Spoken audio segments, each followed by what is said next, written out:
এখনো কি কিছু বলিস নাই না? এই ওইখানে তুই বুঝলি কি করে? বন্ধু হয়ে আমি তোর, বন্ধু হয়ে বন্ধুর ফিলিং বুঝবে না তো কে বুঝবে? ওর বাপ। ওর বাপ আর বুঝবে কি করে বল? ওই তো বুঝলো না। এভাবে শুধু দেখেই যাবি? এই কথা বল। এই মেয়ে যে লাজু, উনি কথা বলবে? তাহলে নাম্বারটা নিয়ে আয়। তখন যা না গিয়ে নাম্বারটা নিয়ে আয়।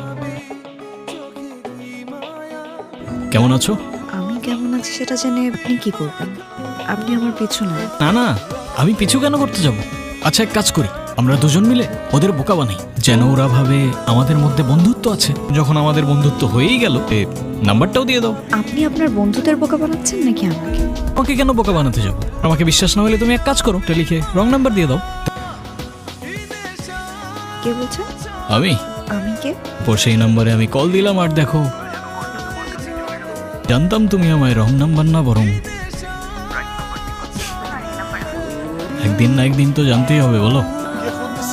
কেউ না বাবা, রং নাম্বার। কেন আকাশকে? কেন কি হয়েছে? তাহলাটাকে আসসালামু আলাইকুম। ওয়ালাইকুম সালাম। উনি নেই, আমি ওনার ম্যানেজার। ক্রিমিনালের আবার ম্যানেজার হয় নাকি? শুনলাম কালিন বন্দর ড্রাগসের আতর ঘরেই ফ্যাক্টরি, তাই দেখতে এলাম আর কি। এখানে তো ইমানদারির সাথে ব্যবসা হয়।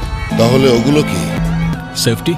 2 দিনের মধ্যে এসব ধান্দা বন্ধ করেন, তাহলে যা বোঝার বুঝে নেন। এই কালীন বন্দরের প্রত্যেকটা কোণে কোণে ধান্দা চলে, কিন্তু প্রমাণ মেলে না। তার জন্য বন্ধুত্বের হাত বাড়ানো থাকলো। শত্রুর সাথে তো আমি বন্ধুত্ব করি না।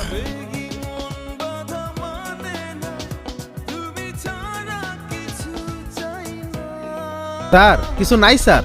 স্যার খালি শুট কি স্যার? স্যার সবই তো শুটকি। ঠিক আছে, নেমে এসো। হ্যালো, কে বলছেন? বললে কি হতো? এখন কি বলবেন সেটা বলুন। সত্যি বলতে তোমায় না দেখতে দেখতে তো ভুলেই যাচ্ছিলাম তোমাকে। পুরোপুরি ভুলে যাবার আগে একটা কলই করে দেই, সেই জন্যই তো আমি নিতে চলে আসলাম তোমাকে। আমাকে দেখলে কি মনে হয় আমি এত কিছু খেতে পারবো? মনে তো হয়। কি বলতে চান সেটা বলেন। কি সবার মতো ঘুরিয়ে পেঁচিয়ে বলতে পারি, আবার চাইলে স্ট্রেট কাটও বলতে পারি। সোজাসুজি বলেন শুনি। আমি তোমাকে ছাড়া আর কাউকে চাই না। সমস্যা নেই, যখন তুমিও শিওর হয়ে যাবে তখন জানিয়ে দিও। আমার জীবনে কিছু ভালো সময় খুব বেশি দিন থাকে না। আপনি আসলে কি করেন বলুন তো? সত্যিটাই বলছি, এই কালীন বন্দরে যত ড্রাগস আসে আর যায়, তার পুরো লাইনের হোল্ড আমার বাবার। কিছুর মেইন অপারেশন আমার হাতে। আপনি সত্যি কথাগুলো আমাকে কেন বললেন? আপনি তো চাইলে মিথ্যাও বলতে পারতেন, তাই না? আমার বিজনেস 2 নাম্বার হতে পারে, তবে আমি না। তোমার আর আমার শুরু মিথ্যা দিয়ে হতে পারে না। আপনার এসব কাজ করতে ভয় করে না? তো কোনো কিছু ভাবতেই পারতাম না, কিন্তু এখন যখন তুমি আমার জীবনে চলে এসছো, আমার জীবনে ভালো সময় খুব বেশিক্ষণ থাকে না। তোকে আমি মারবো কেন?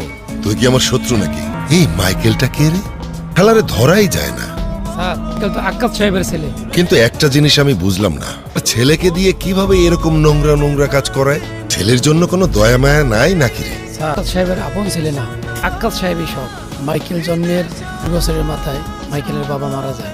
মাইকেল, এখানে আমার নতুন ছেলে মাইকেল। আমি সবসময় যা বলবো করবা। নাও এটা একটু খেয়ে দেখো। ভয় পেয়েছিলে তুমি? কিন্তু একটু অন্যরকম লাগছিল। ভালো না খারাপ? তো ভালো খারাপের মাঝামাঝি। এত ভয় কিসের? হ্যাঁ, ভয় তো একটাই, আমার জীবনে ভালো সময় খুব বেশি দিন থাকে না। ফুল ফুল? ওই ছেলেটাকে সে কি করে তুমি জানো? জানিও কি করে? আমি তোমার খারাপ চাই না, আমাকে শুধু এইটুকু বলো, তুমি কি ওকে ভালোবাসো? হ্যাঁ বাবা, কিন্তু বাবা আমি ওকে ভালোবাসি। ভালোবাসা শব্দটা খুব কঠিন জিনিস। ফুল মতন ওই ছেলেটা তোমাকে ভালোবাসে, তাহলে ওকে বলো সব ছেড়ে সঠিক রাস্তায় চলে আসতে। আমার মনে হয় আমরা এই জঙ্গলের রুটটা কিছুদিন ট্রাই করে দেখতে পারি। তাকে আসলেন? আমি জানি না স্যার। এটাও তো জানেন না? একটা তো পালা গেল স্যার। স্যার পেটির মধ্যে সব অবৈধ মাল আছে। ট্রাক থানায় নিয়ে চলো। হ্যাঁ হ্যালো, চেকপোস্টে সব মাল ধরা খাইছে। বাবার নাম নিছে কেউ? না ভাই। কি হলো, কোনো খারাপ খবর? আজকে ডেলিভারির খবরটা কেউ করছে বাবা। খস কি? তুই থাকতে এটা কেমনে হইলো? বাবা আমি সব মাল ফেরত নিয়ে আসবো। আমার মাল হারা গেলে কিন্তু এই মেয়ে আত্মীয় স্বজন কাউরে চিনব না, কথাটা তুই মনে রাখিস। ভুল হয়েছে ভাই। তুই এরপরে যা বলবি তার উপরে ফয়সালা হবে, তুই বাঁচবি কি মরবি। ওরা মালগুলো যেখানে রাখছে ভাই সেই জায়গা আমি চিনি। চেক কর। ভাই এত মাল?